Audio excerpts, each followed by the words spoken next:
shallow pool seems safe. But lions aren't the only masters of ambush.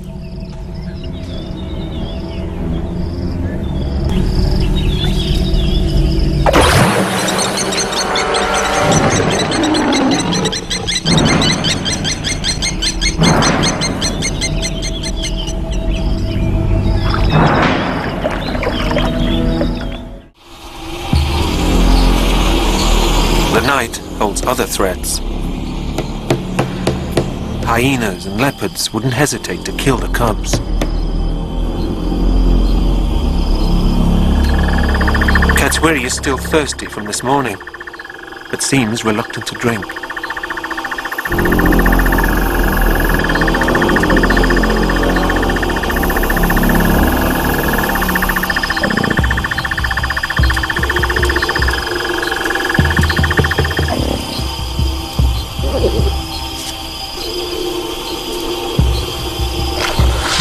Both cubs got a big fright at the river, and they seem to understand that these crocodiles mean danger.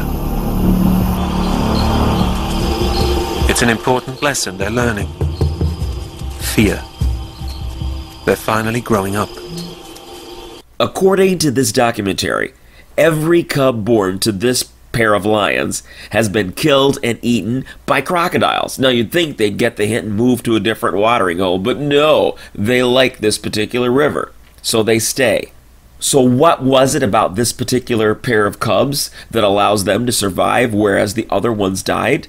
The documentary doesn't say, but maybe that crocodile that attempted to attack them while they were all there drinking, maybe that crocodile saved their lives. It gave them such a fright that it caused a memory to form. And you know they remembered it because in the evening, when they were unsupervised and they went down to that river to get a drink, they thought about it. They remembered the attack earlier that day. And that memory dissuaded them from drinking. They went back to bed instead of going forward. It is very conceivable that that's what saved their lives, and that's what allowed them to grow up to be full-grown lions. The relevance of this nature clip to the topic at hand is that fear sometimes is a part of wisdom. We need to be afraid of things that are dangerous. If the Bible is right, then the spirit world is a lot like a crocodile-infested river. It is wisdom, it is maturity to respect that possibility and to avoid entanglement in something that could lead to attack on oneself. Now, in the Old Testament, what we see is that when the Israelites would offer worship to idols, to foreign gods, the gods of the people they were supposed to oust, when they did that, God considered that worshiping demons. This is from, we'll start with the one in Leviticus 17:7. The people must no longer be unfaithful to the Lord by offering sacrifices to evil spirits out in the fields. This is a permanent law for them to be kept generation after generation. This is God saying, under no circumstances are you to be offering sacrifices to foreign gods, which God considered evil spirits. Deuteronomy 32. But Israel soon became fat and unruly. The people grew heavy, plump, and stuffed. Then they abandoned the God who had made them. They made light of the rock of their salvation. They stirred up his jealousy by worshiping foreign gods. They provoked his fury with detestable acts. They offered sacrifices to demons, non-gods, to gods they had not known before, to gods only recently arrived, to gods their ancestors never feared. You neglected the rock who had fathered you. You forgot the God who had given you birth. And somehow worship of any entity other than the God of the universe was considered worshiping an evil spirit. Now here's a passage from 2 Corinthians 11. This is New Testament. And here Paul is talking about, he's talking to the Corinthians about individuals who presented as Christian leaders, but turned out to be fake. And he describes them, and I'll just start in verse 13. These people are false apostles. They have fooled you by disguising themselves as apostles of Christ. But I'm not surprised. Even Satan can disguise himself as an angel of light. So it's no wonder that his servants can also do it by pretending to be godly ministers. In the end, they will get every bit of punishment their wicked deeds deserve. Here, Satan is called an angel of light, and his people are described as doing good things. You know, the deception Deception is the objective for these entities. It's not eating our brains. Only in movies, only in TV and in movies do demons want to eat people's brains or chew their flesh. There's nothing like that in the Bible. In the New and Old Testament, their objective is deception. Their objective is to take your respect, admiration, and worship away from the God of the universe who made you and redirect that attention anywhere else but there. So then, just to reiterate, we live, if the Bible is true, we live in a universe populated by malevolent, intelligent beings that have the ability to speak to our thoughts. Not only that, they desire to tempt us because they have the ability to speak to our thoughts. They use that ability to tempt us to do counterintuitive behaviors. Well, why do they do that? They want to get us on God's bad side. They know what God hates. They know what ticks him off, makes him jealous and angry, whatever. And they want us to do that. So we end up with the same fate they have. That's how they want to get back at God. That's how they want to hurt God. That's the biblical model, okay? They desire to direct our respect and worship away from God. They hate him. They happen to hate us too because he likes us and they don't like him. So that's the biblical model. In some cases, they have the ability to reside within us as a will-controlling parasite. How that happens, yeah, not that smart, don't know. But like what we saw in that one passage in the Bible where the guy was demon-possessed, he was completely taken over by the entities that had overwhelmed him.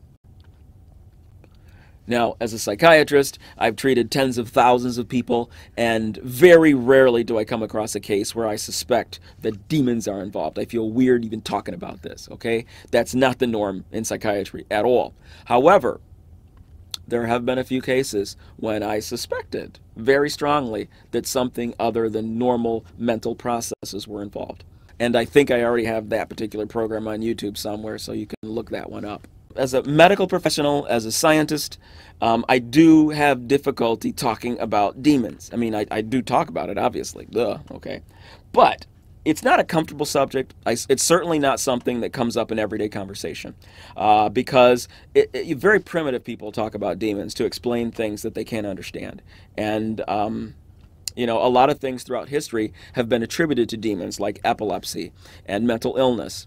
And because of that, we associate discussion of the demonic with simple people, with people who are ignorant. I cannot accept the Bible as valid, as divinely inspired, and then throw out the demon stuff. Jesus clearly believed in demons. He spoke to them. He commanded them. There's no way I can accept the Bible as valid and then throw this out. Okay, now before we talked about faith, all right, which door are you going to have faith in? You got the New Age practitioners who present the spirit world as very safe, very inviting. You step across this line, get involved with your spirit helpers, start talking to your dead relatives, consult mediums. Everything's fine. It'll go well with you. There's nothing but good when you cross that line. You will mature and evolve spiritually. And then you have the Judeo-Christian faith over here which says, no, don't do that. It's dangerous. Stay out of the water. How do you know which one to believe? Now, I alluded to this last time we talked about the resurrection, so that still stands. But you know, there is evidence supporting some of the New Age claims as well. For example, what do you do with the evidence that supports reincarnation? I mean, if you're a Christian out there and you're saying, well, you know, yes, the Bible is right, and the book of Hebrews where it says, for it has been appointed for man to die once, and after this comes judgment. That verse implies that we only get one shot at life. And the choices that we make matter. And if we reject God, if we reject Christ, and we die, that's it. That's it. You had your chance and it's over. Whereas most New Agers believe in reincarnation. If they do get it wrong, they can come back. And there's evidence to support reincarnation. And if you've not been presented with any of that evidence, let me show you this clip. There you go. 11-year-old James Leininger looks and acts like most boys his age, but beneath his playful spirit is a very deep soul. And I said, you know, I'm really glad you're my son, and I just really fun to have you as my son. And he says, well, he said, I know, that's why I picked you. When we first met Bruce, Andrea, and James in 2005, his passion for World War II fighter planes was obvious. I can make the Japanese easy as pie. The fascination began when he was a toddler. The pilot put them on? James seemed intimately familiar with the aircrafts. He started doing these little drawings of airplanes shooting at other airplanes or being shot down. Bombing ships, you see men parachuting. Here's another one where planes are dropping bombs. This is a carrier. The violent drawings were followed by extreme night terrors. He would just be crying. He'd say, airplane crash on fire, little man can't get out. He laid on his back and kicked up at the ceiling, and he goes, Mama, the little man's going like this. And he laid on his back and kicked his feet up. The little man's going, ooh, ooh, ooh, ooh, ooh, ooh, can't get out. And I said, well, who's the little man, baby? And he goes, me. I thought Bruce and I were just gonna faint. They questioned, what kind of plane? Corsair. Why did your airplane crash? My plane was shot down. Who shot your plane? He looked at me like I was a village idiot. He said, The Japanese. where did he take off from a boat? Do you remember the name of your boat? He said Natoma. And his name? He always said James, but his name is James. Stunned by his son's words, Bruce tracked down veterans of the USS Natoma Bay. I wanted to disprove it. Columbus, Ohio native Leo Pyatt served on the ship. He asked a few questions about, did I know some of the people? Oh yeah, I remember those people. Yes, there was a Jim Houston, a rather large shell. Just hit him in the engine and it burst into flames and went down. It was all real. James Houston, born and raised in the Midwest, was shot down over Chichijima, Japan. He got very quiet. The Leiningers were speechless again when James met Natoma Bay veterans and recognized them by name. You're Bob Greenwald.